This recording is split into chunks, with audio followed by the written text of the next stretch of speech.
भैया हो, हम भोजपुरी लोकगीत गायक सुजीत छैला ब्लॉक राजगढ़ वार्ड नंबर 2 से गोविंद राम भारती जिला पंचायत का चुनाव लड़ रहे हैं। इनको भारी मतों से विजयी बनाएं और क्षेत्र का विकास करें। गोविंद भारती जिंदाबाद जिंदाबाद जिंदाबाद। गोविंद भारती जिंदाबाद जिंदाबाद जिंदाबाद। मांगीला ओटवा सुनाए भैया दोनों हथवा जोड़ के, मांगीला ओटवा सुनाए बहिनी दोनों हथवा जोड़ के। गोविंद भारती के विजयी बनैया माई हो दिलवा खोल के। गोविंद भारती के विजयी बनैया चाची हो दिलवा खोल के। मांगीला ओटवा सुनाए भैया दोनों हथवा जोड़ के, मांगीला ओटवा सुनाए भैया दोनों हथवा जोड़ के। गोविंद भारती के विजयी बनैया भौजी हो दिलवा खोल के। हमरे भैया के विजयी बनैया भौजी हो दिलवा खोल के।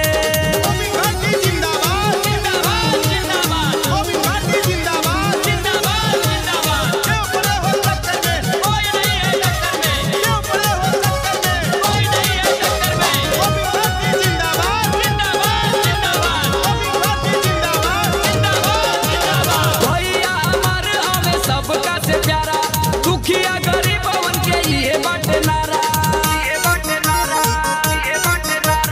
भैया हमार हमें सबका से प्यारा, दुखिया गरीबवन के ये बाटे नारा। लस्सी उनके कइले मदद, उनके शासन में ना बा कवनो गलती।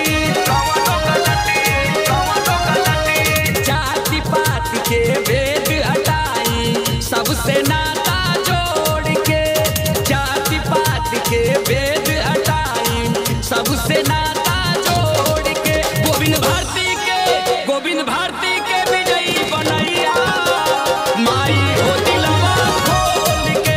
गोविंद भैया के विजयी बनैया भौजी हो दिलवा खोल के।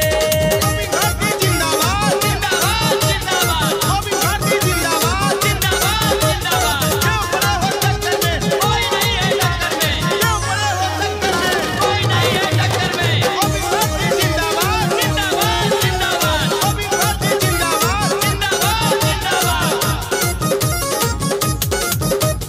भैया के जितैया चाची देके भारी वोट हो, करी है विकास जब मिली सब करोट हो। भैया के जितैया चाची देके भारी वोट हो, करी है विकास जब मिली सब करोट हो। कहे सूझती छैलाई है अरमान, चाची भैया पे तनी दिया ध्यान। गोविंद बलिराम करेले भैया विनती दुनु